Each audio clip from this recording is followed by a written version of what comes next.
Hi guys, and welcome to my YouTube channel. My name is Suwera, and in this video today I will be reviewing Winning the Money Game by Mlamuli Mbambo. Okay, so this week I had an opportunity to have a discussion with him, the author, and this was through the book club that I'm part of called ImPower'd Woman.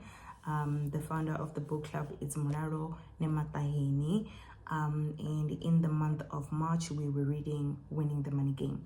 So I had the pleasure to champion the book throughout the month within our book club. And also we had a book review last Saturday, and I was able to facilitate a conversation with the author, which was amazing. This is such an amazing book, so hence I'm bringing it to my YouTube. The video of the review from the ImPower'd Woman Book Club was recorded, but I'm not sure if they were able to retrieve it or save it after recording, so hence I'm doing my own video because I'm excited about the book. Firstly, I will read an overview of the book. It's such an amazing book, so I'm going to read an overview so that you guys understand a little bit. I'm not going to spoil it for you if you haven't read it, but I'm just going to highlight some of the key takeaways that I got. Firstly, starting from reading the overview. Okay, first of all, please make sure you subscribe, like, and comment, and then let's go. So the overview says that Winning the Money Game is a story about Fundi, an ambitious young person who has completed his schooling. His greatest desire is to be wealthy and successful like his grandparents. During his visit at his grandparents' beautiful mansion, Umkhulu and Gogo Mbata have insightful conversations with him about their relationship with money and how they attained their financial success. As a retired school teacher, Umkhulu believes that there is a missing R in education. Mfundo discovers that there is a lot more to his grandparents' success than meets the eye. Okay, so what an amazing book. I think one thing that I like about this book, before we can go to the lessons that I learned from the book, is the fact that it was narrated as a story, right?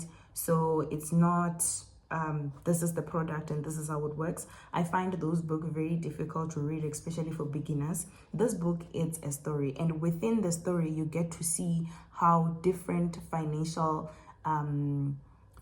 concepts are addressed, and which is amazing. So you don't get to just be told this is an emergency fund. You know, there is a scenario which discuss how you manage emergencies in terms of finances, and which speaks to emergency fund, which is nice. So it's a conversation between African Umkhulu and his grandson, and I think I love that because the grandparent shows a kinder way of navigating finance than our parents have ever taught us. So the book kind of gives us an exposure to have a rich parent who is nice and kind. So you get to learn without having people to be harsh on you, because I think a lot of people who educate about personal finance, sometimes they tend to imply that those who are not successful or who have not yet started are playing, and this is not how this particular book addresses the issues. Okay, so that's what I love the most about the book, the fact that it's a story,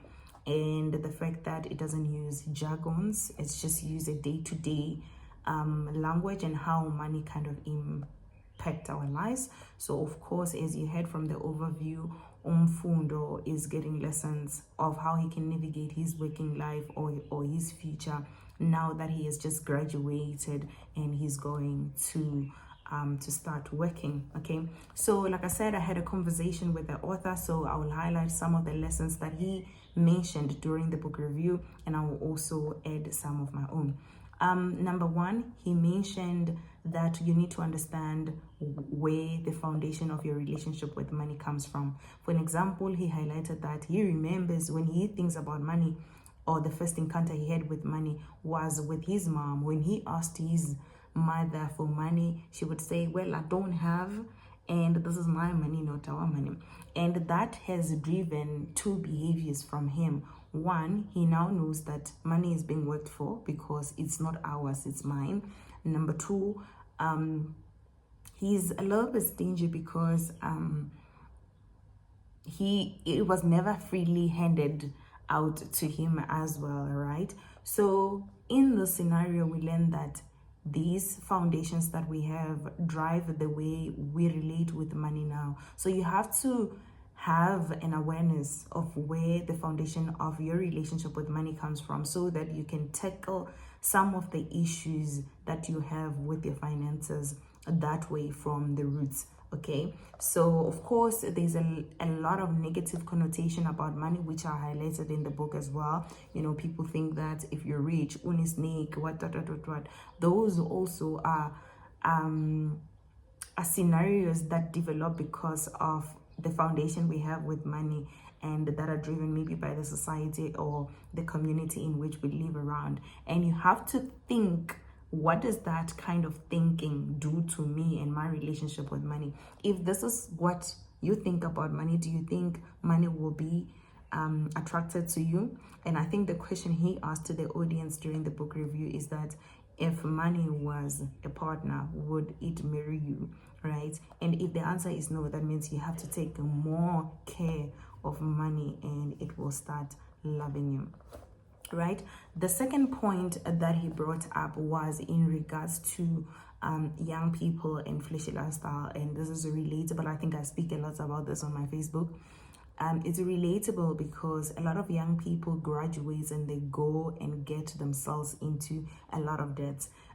So what he highlighted is that if you want to buy a car, you don't necessarily have to buy a new one, because a new cars can be expensive.